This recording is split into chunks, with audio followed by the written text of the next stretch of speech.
Bonjour à tous et bienvenue sur Crypto Signal. Aujourd'hui, on fait une analyse technique fondamentale et de sentiments sur Bitcoin, Ethereum et le Total 3. Allez, intro.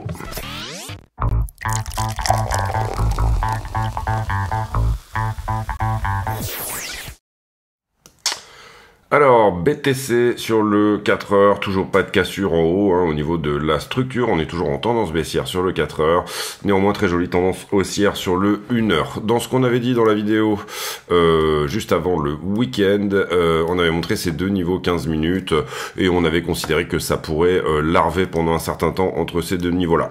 Alors ils ont été bien sûr quand même assez fortement attaqués de chaque côté, mais on voit que le range s'est quand même plus ou moins dessiné effectivement dans cette zone-là pour le week-end. On va devoir les mettre à jour, c'est-à-dire que pour le coup celui-ci est là et celui-ci vient à décaler par là. Prise de liquidité sous la structure, au-dessus de la structure, aucun problème de ce côté-là. Le prix est allé faire, on va dire, le taf. Personnellement, je reste dans l'analyse que déjà à minima, il faudra couvrir cet imbalance-là, en haut. On vient juste de passer, là, il y a de ça 15-20 minutes sous la structure. Ça, c'est plutôt pas mal défendu. Donc, j'irai plutôt dans le sens, une fois qu'on aura cassé cette distribution-là, eh bien, de revenir chercher quelque chose au niveau de ce pic. Ça serait plus ou moins, on va dire, quelque chose de relativement logique sur la zone, d'autant plus que alors on short squeeze, c'est vrai, on short squeeze, on vient nettoyer tous les shorts qui sont au-delà de cette petite structure ici, mais on a quand même pas mal de monde qui est rentré au travers de cette descente-là sur du short, donc on peut peut-être se dire qu'il y a un petit peu de liquidité à prendre de ce côté-là. Si jamais ça capitule et que ça passe vraiment en dessous, alors vous voyez que ça l'a fait une première fois ici, quand je dis totalement capitulé, ça serait passé sous la grosse structure, celle-ci, plutôt venir autour de 66. À ce moment-là, on sera au courant à la perte de ce 1 heure. En tout cas, c'est ce que moi, personnellement, j'essaierai de venir viser une grosse correction, enfin du moins 2-3 000 $ dans ces eaux-là. Pour le moment, vraiment, scénario privilégié, c'est plutôt de revenir à minima dans ces zones-là. Peut-être, pourquoi pas, péter les niveaux. On a déjà pas mal parlé de tous les niveaux qui étaient là, le 1 heure, le daily et le 5 minutes qui, pour l'instant, rejette très proprement. Vous le voyez ici, 5 minutes, ça rejette. Eh bien, voilà pour cette petite analyse sur BTC. Ether contre Bitcoin. Alors, toujours pareil, également en distribution, on va le regarder sur le 1 heure. Le niveau qui tient à ce stade, c'est celui-ci. Attention, parce qu'il a été assez fortement entamé, voire pris ce week-end.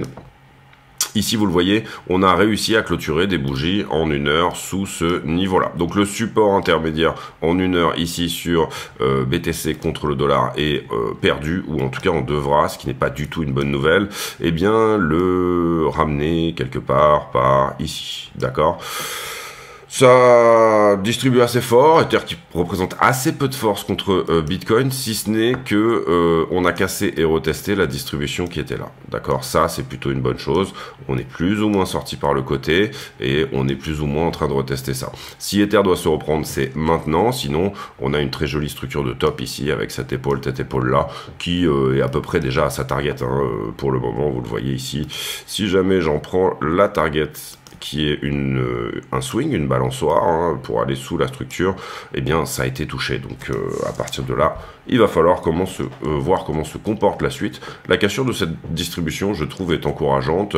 Le fait qu'on soit sur le 1 heure est encourageant également. Si on pouvait donner à Ether un endroit d'où il pourrait éventuellement se reprendre, je trouve que la zone est plutôt correcte pour donner à Ether une surperformance contre BTC sur les prochains jours à venir. Ether contre le dollar 3670, très gros dump ici pour aller à 3005, ça c'était très puissant, joli. On se reprend, néanmoins ça reste larvé sur la montée, d'accord. On ne casse pas pour autant le 1 heure qui est un petit peu le support ici, vous voyez qu'on fait des mèches dessous, mais pour le moment c'est quelque chose qui tient très bien. Donc on peut peut-être se dire que c'est là que c'est intéressant. On avait cherché un 5 minutes sur la dernière vidéo plus bas, sur lequel on pourrait aller visiter. L'idée était de passer sous cette petite structure et de venir. Vous voyez qu'il n'a pas été touché malheureusement. On n'est pas très loin, mais voilà, on n'a pas eu de touchette. On était allé le chercher un petit peu plus loin ici. On n'a pas été loin, hein. Ça pourrait aussi sur Ether être un point intéressant pour se remettre. On va voir avec la liquidité effectivement ce que ça peut donner pour la suite. Est-ce qu'on a accumulé de la liquidité en haut qui pourrait aider tout simplement Ether à faire sa continuation haussière dans ce cadre-là, hein. Comprenez bien ici que ce qu'on recherche, en tout cas pour ceux qui sont haussiers, vous avez tout à fait le droit d'être baissier, hein, là-dedans, mais c'est cette idée que j'ai eu mon impulsion et j'ai eu mon impulsion ici, je veux ma conso en flat pour une continuation.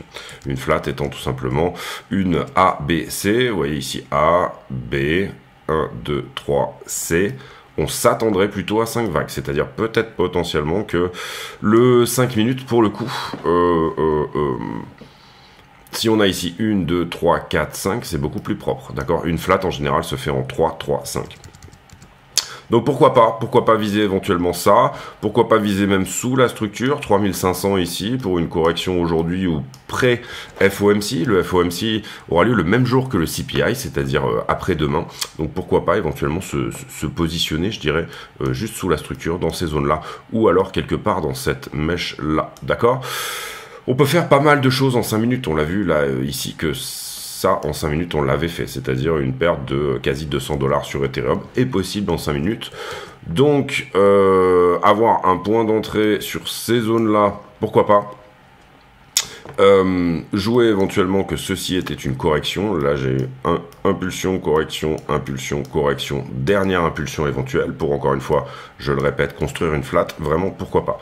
Si ça n'en est pas une, le territoire d'une flat est quand même déjà quasiment atteint, hein. Vous voyez qu'on est venu chercher quelque chose dans cet imbalance-là. Donc, à ce stade, ça serait mitigé pour avoir un directionnel sur Ethereum. On verra avec le fondamental et la liquidité, si jamais on peut éventuellement, avoir une autre vision des choses, auquel cas, on va dire, on sera obligé de décompter 1, 2, 3, 4 et 5. C'est pas extrêmement propre, mais voilà, faire ici quelque chose comme ça serait beaucoup plus propre en termes de cohérence des corrections dans leur propre time frame, entre guillemets, c'est-à-dire cohérence de temps autant qu'une cohérence de vague. Total 3 en revanche qui s'est fait littéralement éclater sur ce mouvement-là, c'est-à-dire que les alts ont bien ramassé depuis que BTC est plus ou moins en train de latéraliser sous les 70, hein, finalement. Qu'est-ce qu'on peut voir là-dedans? C'est que on n'est pas non plus sur le ramassage scolaire, hein, on va dire, c'est-à-dire on est sur support, effectivement, il y a des zones intéressantes, etc. Mais ici, pour moi, c'est un échec de réintégrer, et donc du coup, on se fait malheureusement un petit peu ramasser sur cette zone-là. Pour le moment, on n'a pas revisité ces points-là. Et ce qu'on peut dire d'une certaine manière, c'est que on va rester dans l'idée quand même que la correction c'était ça, qu'elle s'est terminée là, d'accord. Pour le moment, on reste totalement dans cette idée-là. Maintenant, on n'a pas un affichage de force substantielle au niveau des altcoins. On en avait parlé également. Il y a eu une forme de perte de la structure ici, hein. Vous voyez qu'ici on avait une petite structure qui était haussière. Si je cherche le plus bas depuis ce plus haut là, il est quelque part par ici. Il est même oui, il est là. Et pour le moment, on vient de le perdre. Donc, on a un break de la structure en 1 heure des altcoins contre BTC, ce qui construit à la fois un support et ce qui nous permet de passer à la fois sous la figure. Je parle de celle-ci, évidemment.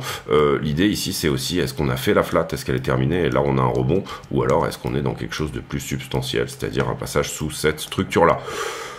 Difficile à dire pour le moment. En tout cas, moi, je trouve que c'est plutôt sexy en termes de points d'entrée. Si on devait aller chercher des supports, ce qui me gêne un petit peu là-dedans, c'est que même si j'essaye de trouver, vous le voyez, quelque chose en 1 heure dans ces eaux-là, il est perdu, hein, entre guillemets. Si je devais donner un 1 heure en termes de niveau, je devrais m'affranchir un petit peu de tout ça et venir le chercher quelque part par là, ce qui enlève un petit peu à l'idée, voilà, que la prise de liquidité a été faite là-dedans.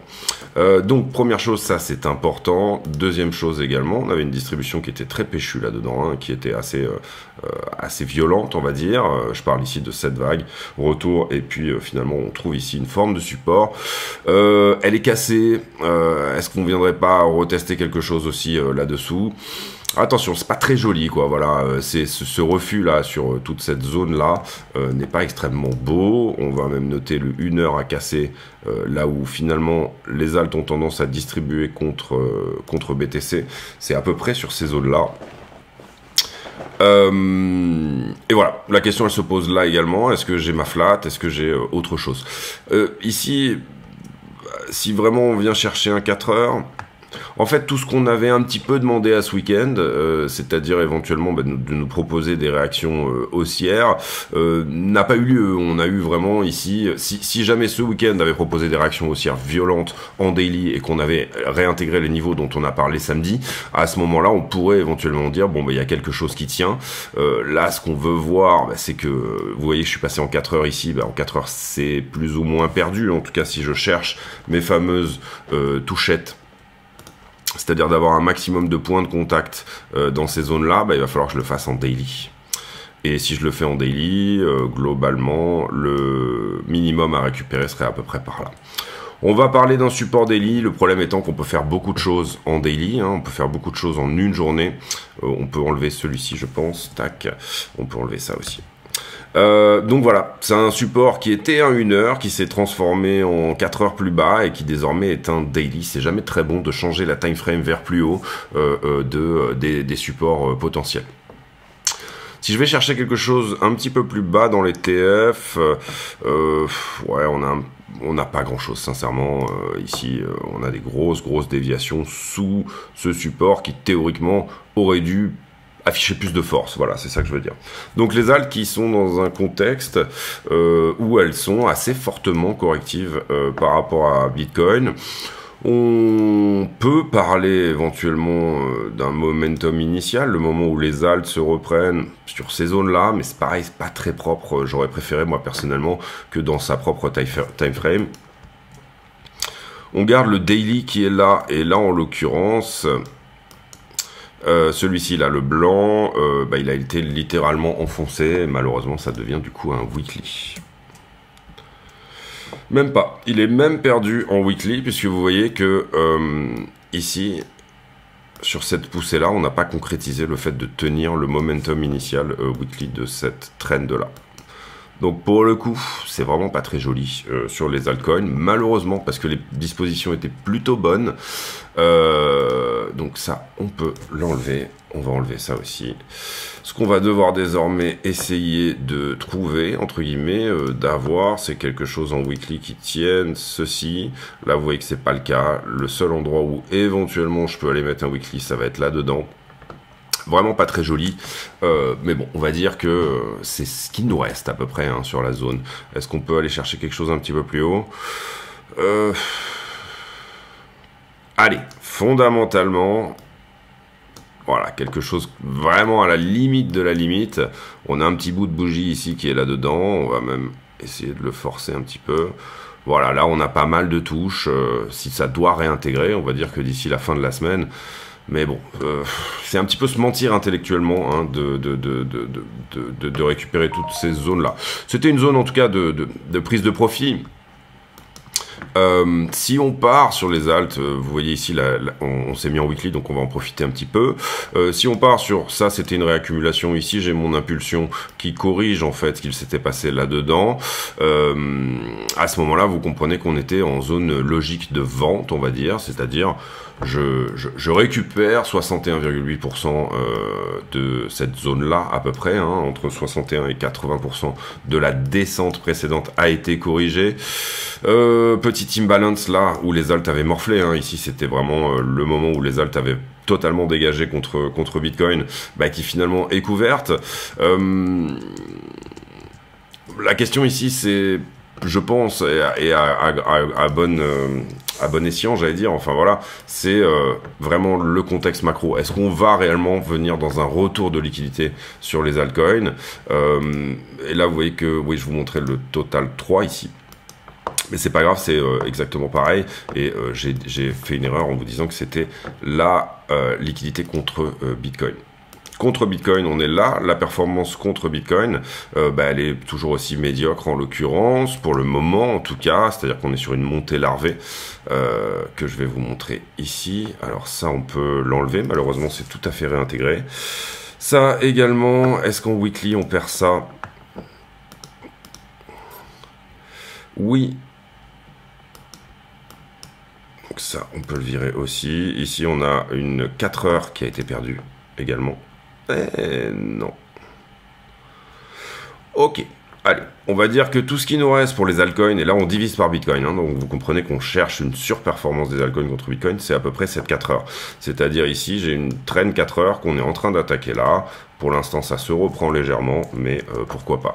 Pour le coup, sur le 1 heure, et désolé, je me suis trompé de chart du coup, mais vous comprenez qu'on a littéralement perdu ça. Donc ce niveau-là, désormais, est en train de devenir un 4 heures qu'on va devoir mettre quelque part par là, en fait. Jamais très bon, hein, d'augmenter la time frame d'un niveau n'est pas une bonne nouvelle. Maintenant, sur quoi je suis? Je suis sur un niveau horizontal, je suis sur une trend pour le coup, donc contre Bitcoin. Moi j'aime bien ce genre de setup, c'est-à-dire j'ai un support à la fois et j'ai une trend. En plus, quand elles sont dans la même time frame, on va dire que ça réordonne un petit peu le sens du trade. Hein. Là, si vous rentrez sur les altcoins contre Bitcoin, comprenez bien que ça sera sur une analyse 4 heures. Ça va vous positionner dans un trade qui va probablement durer une semaine ou deux, quelque chose comme ça. Mais si là, ça veut bien, à ce stade, du coup, performer, on aura notre flat. Si on n'a pas notre flat, on va dégueuler en dessous. Si on dégueule en dessous... ce qu'on va privilégier, c'est étant donné qu'on a eu cette montée un petit peu en biseau, ici vous le voyez 1, 2, 3, 4 et 5, si on vient à perdre la 4 heures, pour le coup, qu'est-ce que ça nous donne? Ça nous donne un retour ici ou là. C'est les deux zones où du coup, à la perte d'un biseau en montée, donc on a une montée larvée, je le répète. La question qu'on se pose ici est là-dedans, je reprends la structure en daily par exemple, ouais.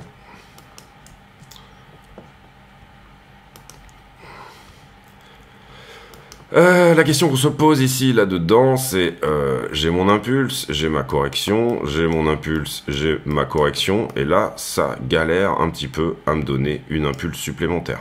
Donc, où est-ce qu'est mon creux majeur? Vous comprenez qu'il est là, dans ce que je regarde, hein, c'est-à-dire la structure daily, on va dire, daily, weekly. Donc mon creux majeur à ne pas perdre, malheureusement, il est aussi bas que ça, d'accord? Vous comprenez que ça correspond à une division, on est là à 540, une division contre Bitcoin, hein, encore une fois, de plusieurs, une petite trentaine de %. Si jamais, en revanche, la correction était là-dedans, ok, à ce moment-là, je m'attends à ce que ça accélère au niveau momentum, c'est-à-dire on doit casser ça, concrètement. Pour le moment, c'est larvé parce que on reste bloqué un petit peu sur le haut de cette accumulation. Hein. Encore une fois, les alts sont en train de surperformer Bitcoin, hein, sur le fond. Mais elles partent de tellement loin ici que vous n'avez pas l'impression peut-être que c'est littéralement en train de tout éclater, mais dans une idée globale, on va dire, les alts sont plutôt en train de surperformer Bitcoin. Donc la grande question ici, c'est toujours pareil, flat étendu, et en fait...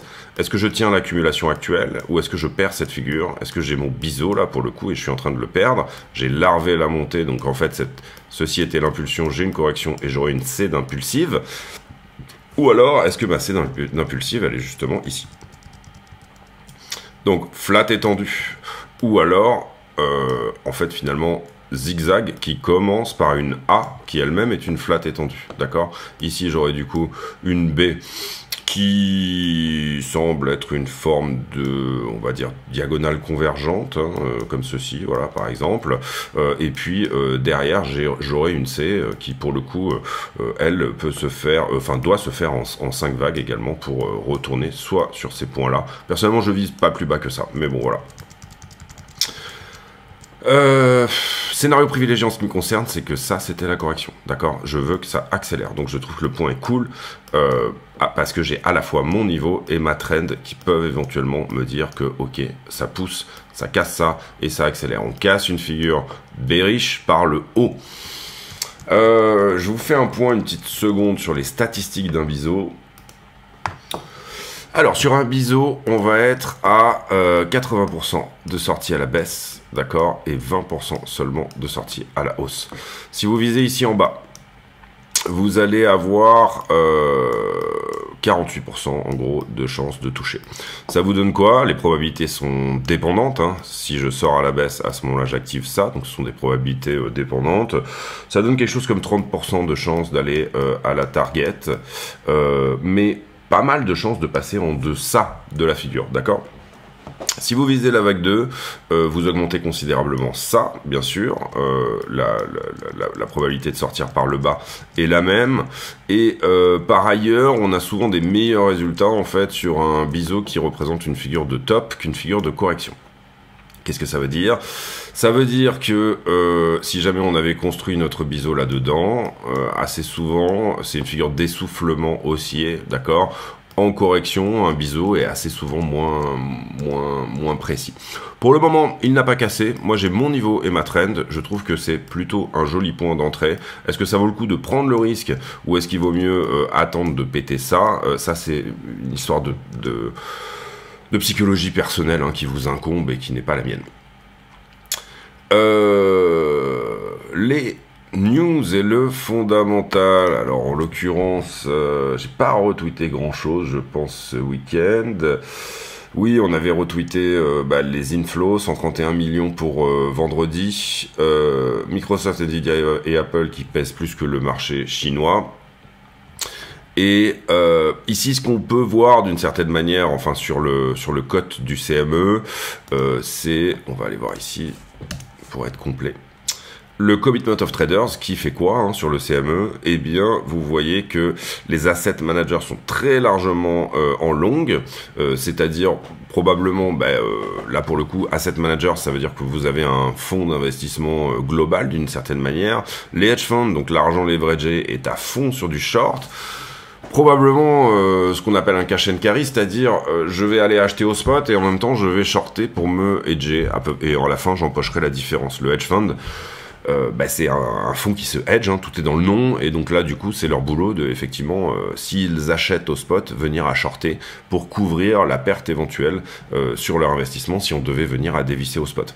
Donc ça souligne un sentiment détérioré pour les hedge funds, relativement bon pour les asset managers, et bien sûr ici vous voyez que les market makers sont obligés, les brokers sont obligés de cumuler des positions short face aux majeures positions longues que nous proposent les asset managers. Somme toute, c'est un comportement qu'on pourrait qualifier d'assez haussier hein, quand même sur le fond, mais avec un sentiment peut-être suffisamment dégradé pour que ça puisse effectivement pousser au travers de la correction. On n'a pas énormément de choses sur les news.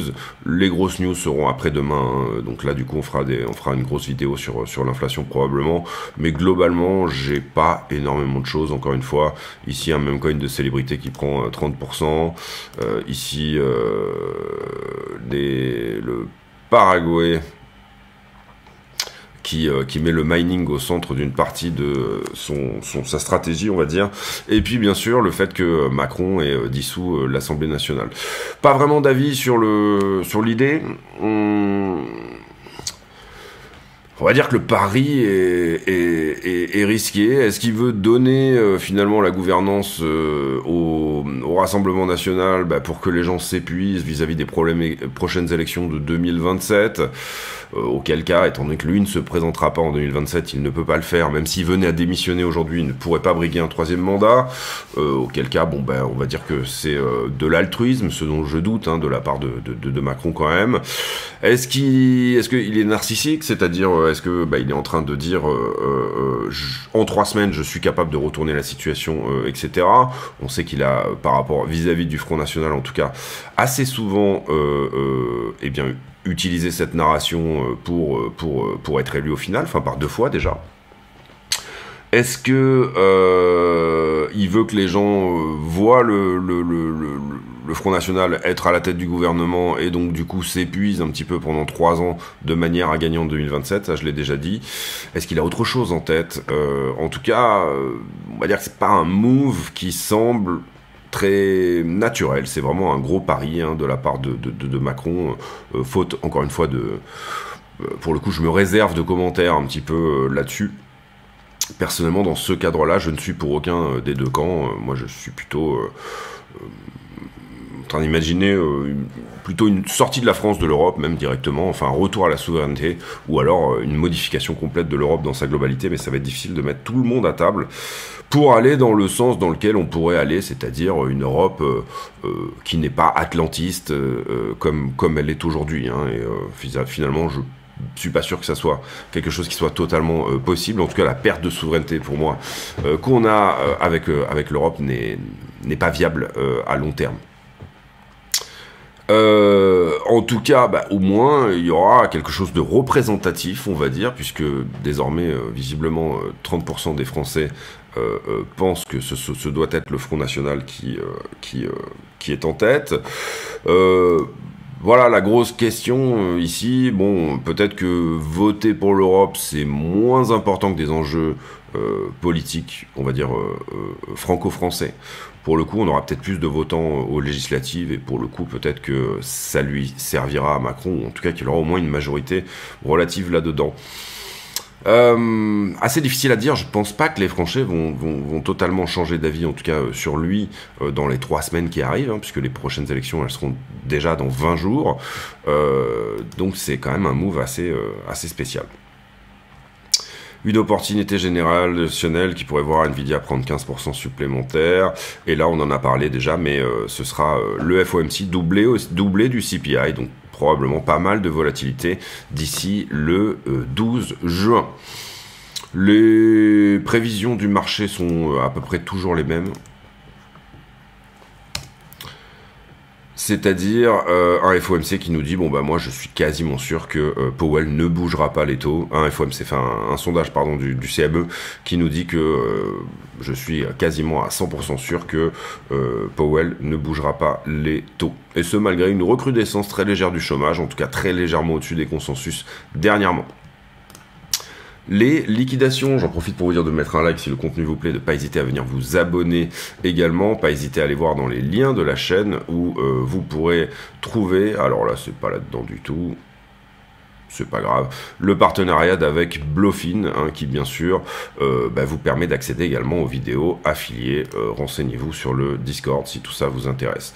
En l'occurrence ici, 67 millions de liquidés, c'est rien. Bon, on était le week-end, hein, donc c'est relativement normal qu'on n'ait pas grand-chose. J'ai à peine 15 millions sur Bitcoin, Ethereum. Pourquoi ça? Il n'y a pas d'action de prix. L'action de prix, elle a été à plat, d'accord? Donc c'est relativement logique. À la fois sortie de week-end et à la fois très peu d'actions de prix. Ce qu'on peut voir d'une certaine manière là-dedans, les gros ordres commencent à bouger au niveau des 65. On a quand même de l'ordre à l'achat ici sous la petite structure. En tout cas, on semble se blinder ici à la vente hein, pour le coup. Donc il va falloir quand même un petit paquet de momentum si on veut passer au travers de ça. Alors attention, vous le voyez ici, tout a disparu ce matin, le 10. En ordre de vente, donc du coup ça s'est vachement éclairci sur ces zones-là. Est-ce qu'ils vont réapparaître ailleurs? C'est un petit peu la question. Pour le moment, on ne les voit pas nécessairement réapparaître ailleurs. Et est-ce qu'on a vraiment de l'ordre qui s'est faxé plus bas? Pas tellement non plus. D'accord, on est vide en haut comme en bas. Globalement, on va être relativement vide jusqu'à 72-73 en haut. Et on va être relativement vide jusqu'à 65 en bas. On parle ici du spot, hein, donc il s'agit vraiment d'acheter du Bitcoin, entre guillemets, physique sur Binance. Les marchés en levier, on est venu chercher le point de short qu'on avait mis en avant là-dessus.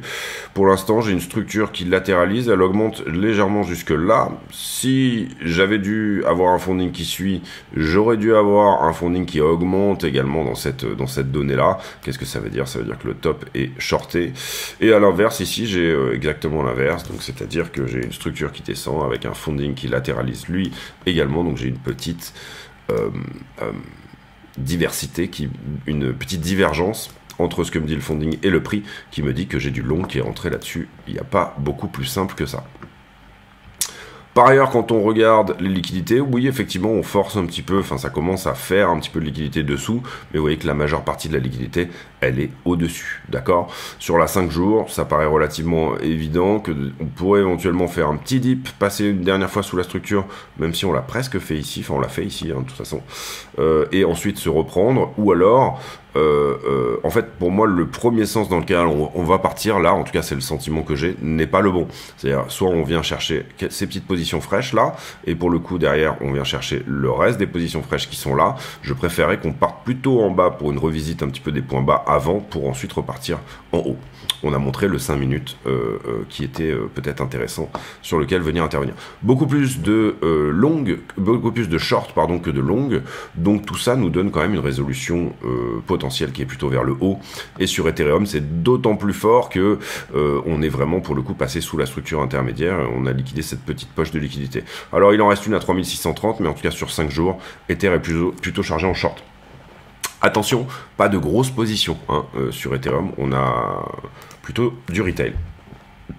Ensuite, là 7 jours, ben, le point chaud a été pris ici en bas. La question c'est est-ce qu'on fait un retour sous 68,3 hein. On est à la 68,5 ici. Est-ce qu'on fait un petit retour pour prendre le point chaud qui est là? Ou alors est-ce qu'on fait tout de suite la jonction avec la liquidité intermédiaire pour revenir? Alors dans un premier temps, nous on a évalué que 71 et quelques était un bon endroit.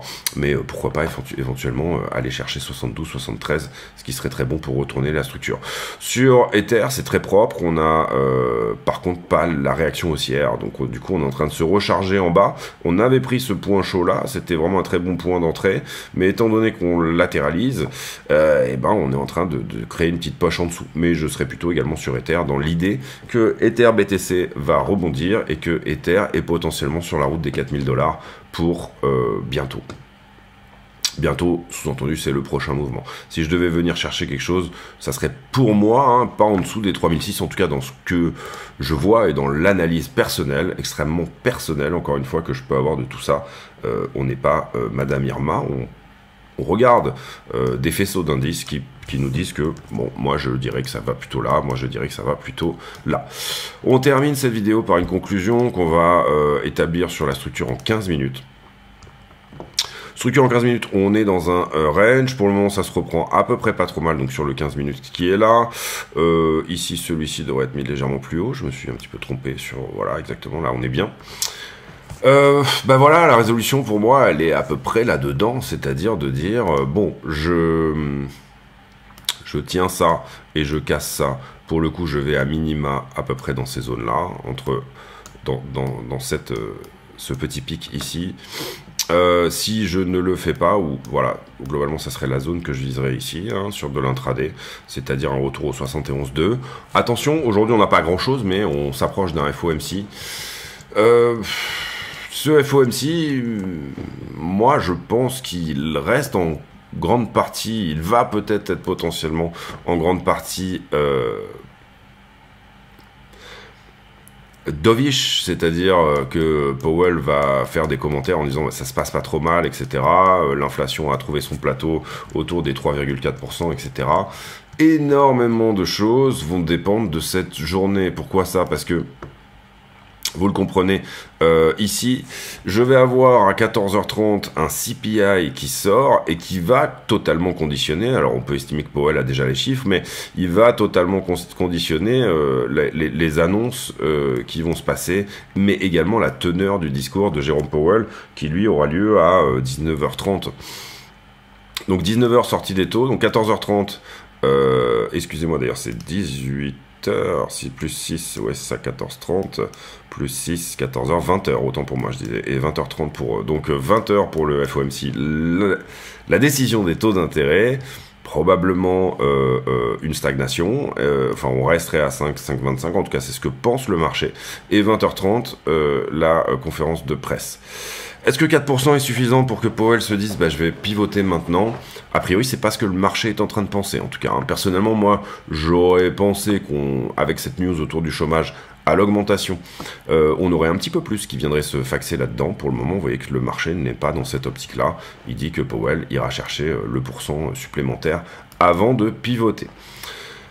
Un bon CPI pourrait éventuellement rebattre les cartes. Qu'est-ce qu'on peut dire d'autre? Ben on va aller sur la 5 minutes.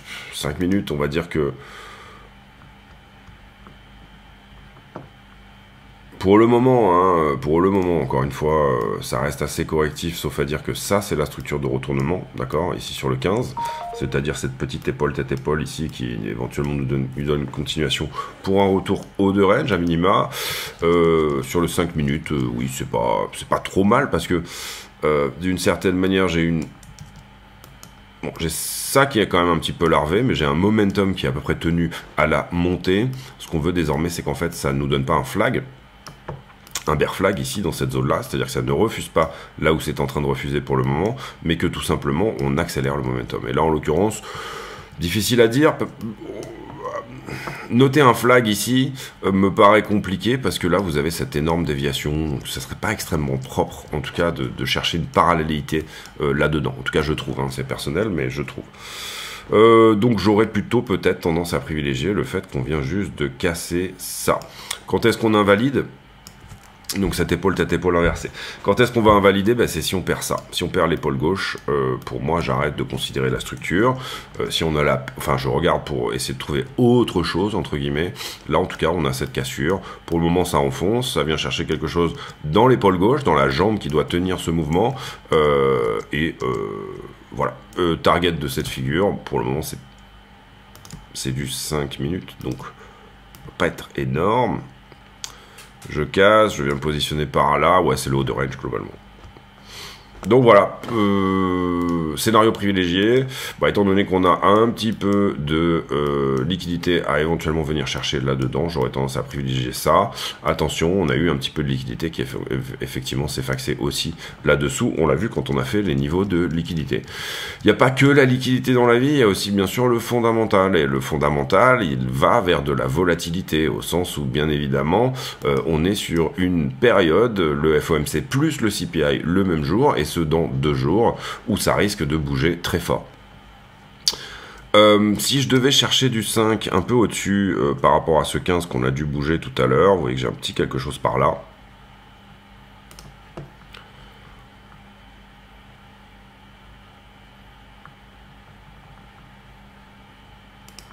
Voilà, c'est pas méchant, c'est pas un incroyable support, mais j'ai quelque chose par là qui pourrait éventuellement tenir.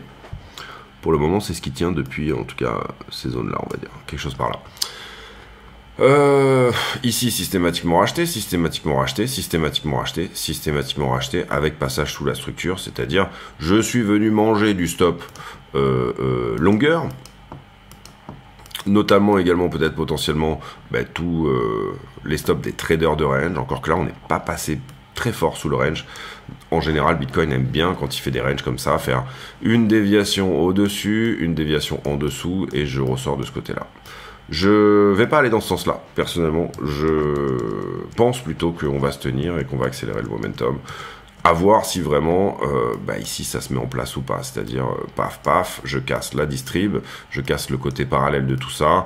J'accepte pour le coup cette déviation comme simplement un bottom. On a bien dévissé sous la structure. Je viens de casser cette distribution-là. Donc, je suis à minima sur le mouvement correctif de ceci. Ou alors, donc la correction de ça. Ou alors un retournement. Je joue d'abord la correction et éventuellement derrière, j'accepte un runner pour aller jouer le retournement. C'est-à-dire que je n'insulte pas le caractère baissier de la structure. Ce que je vais rentrer, c'est essayer d'aller chercher une correction haussière. Personnellement, je trouve que ces niveaux-là sont très intéressants.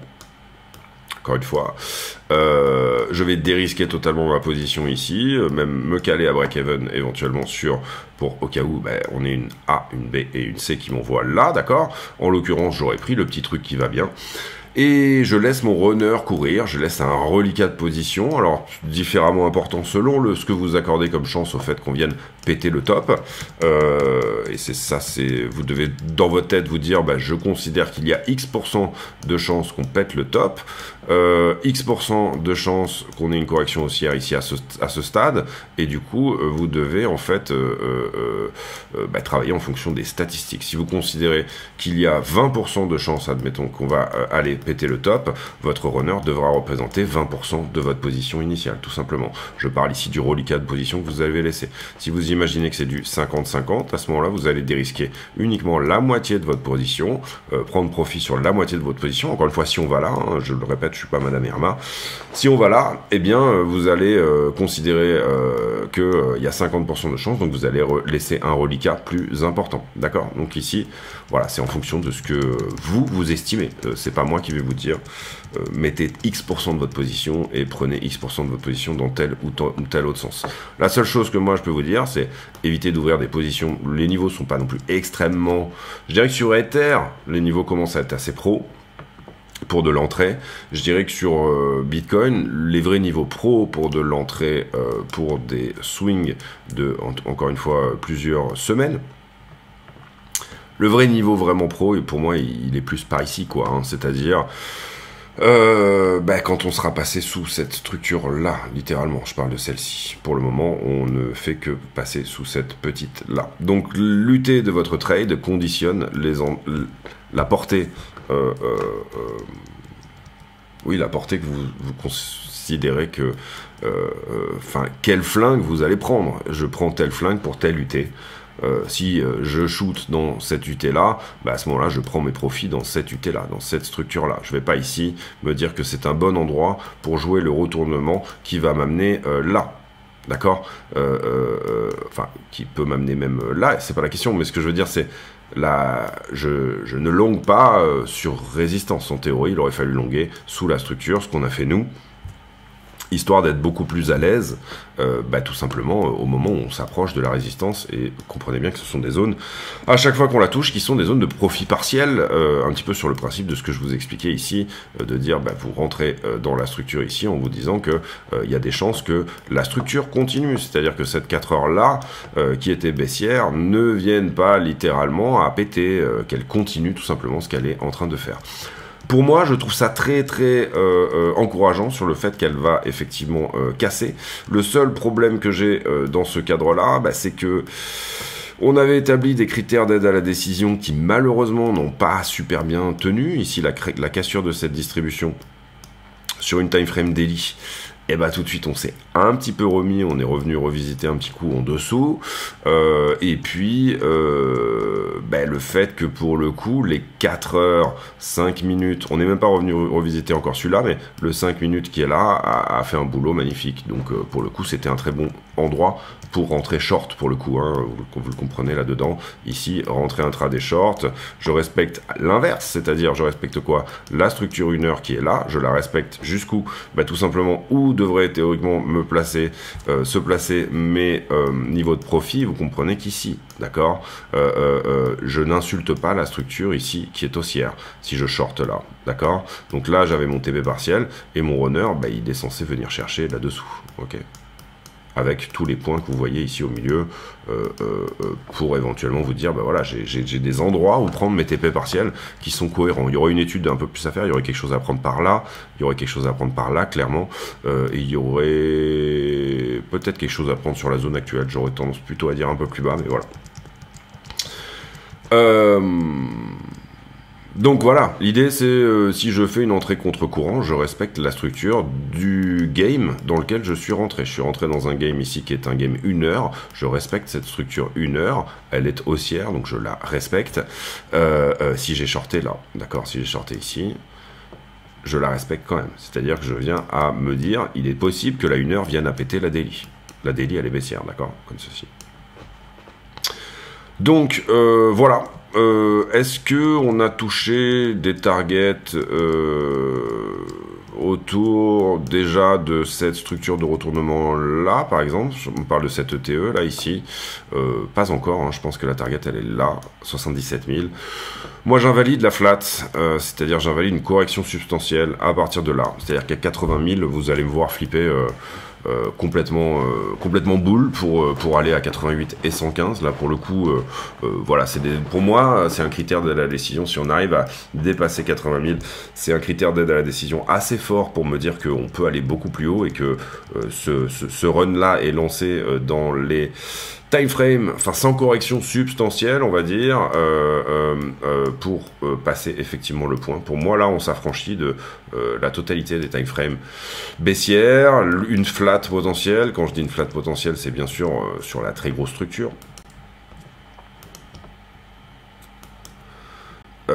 C'est-à-dire que à 80 000, pour moi, il n'est plus possible de faire une de 3, une de 3 et 5 de descente pour un retour au 16-17 000. La grosse flat, vous voyez, qui est là. Ça, je l'invalide à 80 000.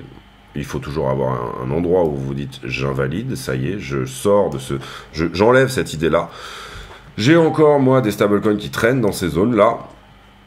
À ce moment-là, si on dépasse 80 000, je vais littéralement les enlever et faire autre chose avec. Peut-être même pas les mettre dans de la crypto ou quoi que ce soit, ou rentrer sur d'autres choses que Bitcoin. Mais pour le coup, je me verrai dans cette zone-là, sur ma zone de décision, où je dis, bon bah ok, on n'aura pas cette grosse flat, ça n'arrivera pas. Je dis pas que c'est un scénario privilégié du tout. Nous, notre scénario, c'est qu'on va péter les 80 000 et qu'on va d'ores et déjà aller à 115. Mais j'enlève totalement du scope l'idée que cette 1, 2, 3, 4, 5 pourrait éventuellement arriver. Donc ça veut dire que ça nous enlève pas mal de choses, hein, pas mal de possibilités, encore une fois, puisque toutes les corrections sont encore possibles. Ici, on a fait des très belles zones weekly où on a fermé, hein. J'ai fait une vidéo affiliée là-dessus samedi. Il y a eu des clôtures monthly, il y a des très jolies choses qui se passent, etc.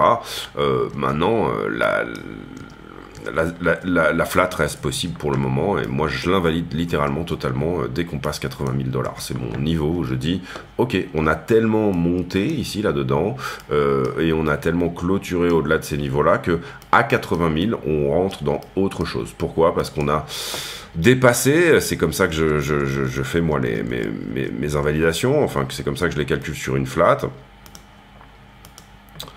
Si je prends le plus bas ici,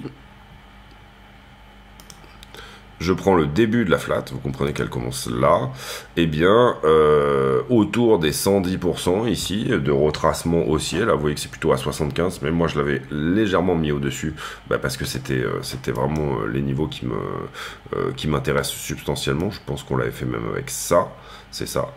Et en l'occurrence, voilà, enfin, en gros sur cette zone-là, pour moi je garde cette idée 80, je prends pas 75 comme étant éventuellement la zone où j'invalide, mais plutôt 80. Dans tous les cas, moi je trouve que c'est plutôt joli pour des continuations. Attention, on va avoir une volatilité assez exacerbée, hein, probablement sur les jours prochains, ce qui serait relativement normal. Alors on dit toujours c'est le CPI le plus important jusqu'au prochain. C'est assez vrai, c'est-à-dire que les indices des prix à la consommation, surtout quand l'inflation est quand même une narration assez importante, c'est toujours, en gros, on peut dire c'est le CPI de l'année là qui va se jouer, et puis le suivant sera également le prochain CPI de l'année, etc. Mais en tout cas, voilà, ce qu'on veut, c'est péter ça déjà dans un premier temps, 71,3 en 4 heures. Ok, ça me paraît vraiment flagrant qu'on se fait rejeter à chaque fois et qu'en 4 heures ici on a des vendeurs qui se montrent. On veut qu'ils soient absorbés par les acheteurs et qu'ils capitulent dans ces zones-là. Ça paraît relativement évident. Si on fait ça, vous voyez qu'ici que les structures de retournement sont magnifiques pour éventuellement venir à taper beaucoup plus haut. Pour l'instant, elle n'existe pas puisqu'on rejette effectivement sur ces zones-là. Mais là, vous voyez par exemple, alors épaule, tête, épaule en haut de quelque chose, ça a moins de force que si jamais c'est un bottom réellement. Mais là, vous voyez qu'on active 92. Personnellement, sur ce move-là, si on arrive à en passer, j'ai des targets jusqu'à 115. Donc voilà, en gros, ce serait un petit peu le swing de l'année, on va dire, ce trade, si jamais ça passait. Ça serait vraiment le trade de l'année en ce qui me concerne. Passer de 56 à 115 en levier, vous comprenez que c'est relativement mignon. Maintenant, dire qu'on peut rejeter et venir revisiter la trend initiale, faire une correction plus substantielle qui aurait plutôt la taille de celle-ci, puisque vous voyez ici que notre épaule gauche, elle est un petit peu...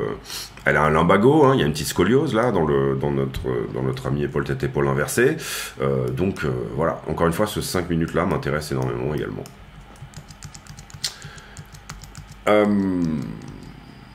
Voilà pour cette vidéo, j'espère qu'elle vous aura plu. On ressasse un petit peu, on répète un petit peu des choses ici, mais franchement, pour moi, tout est là, quoi. Tout est là. Le fait qu'on rejette ici n'est pas forcément nécessairement une bonne nouvelle, mais tout est là-dedans. Tout se trouve ici. Je serais extrêmement étonné, quand même, qu'on n'ait pas quelque chose qui vienne à minima chasser les stops ici, d'accord? Je serais quand même étonné que ça soit pas le cas, et que ça soit pas le cas sur ce mouvement, d'accord?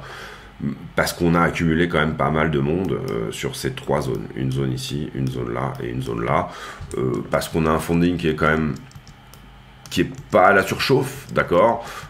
Maintenant, il suffit une mauvaise nouvelle et on ira peut-être plutôt chercher les stops en bas. Jette un œil sur le funding, on est à 0,01, ça reste toujours la neutralité. Et je jette un œil sur se dire qu'on est dans la neutralité, on peut tout de suite aller voir tout ce qu'il y a là-dedans, tout le monde, qu'est-ce qui est censé y avoir sur le marché. Là, il faut comprendre que comme on est dans la neutralité, vous avez autant de monde à venir chercher au-dessus de ça, que tout ce que vous avez en trader de position jusqu'à 13 000. Ok, le funding est neutre, littéralement, et on est plutôt proche de la TH. Maintenant, je peux me tromper. S'il y a un flush à faire, il y a certainement du monde ici, d'accord, 66, encore une fois, il y a certainement du monde. Pourquoi ? Parce que les traders de position qui ont tenu des positions depuis 13 000, il n'y en a plus beaucoup à ce stade. Il faut bien comprendre que on est en funding justement neutre, donc il y a beaucoup de monde qui a disparu. On est plutôt sur de la liquidation à prendre qui devrait être théoriquement proche du prix. Maintenant, vous comprenez aussi également que quand on était à peu près par ici, là, il y avait un peu plus de funding quand même. Ici, là, on était un peu trop... là, moi, j'avais littéralement dit, quand on était à 74, on va revenir faire un tour sur les 60, parce que là, le funding était assez chargé. Là, il était déjà quand même beaucoup moins. Et on a eu un switch de sentiment dans ces zones-là, qui, malgré la montée qu'on est en train de faire, ne s'est pas extrêmement reversé, quoi. Voilà. Donc il faut comprendre qu'on a autant de choses à prendre, alors il n'y a pas que du x100 et du x50, mais on a autant de choses à prendre ici, sur cette zone-là, on va dire, ici jusqu'à 70, 77, vous voyez là, il y a zéro liquidité intermédiaire en dessous en fait. Finalement, si je regarde qu'est-ce qui est frais en position, etc. et tout ça, même ce qui s'était construit là, vous voyez que ça datait de quoi ?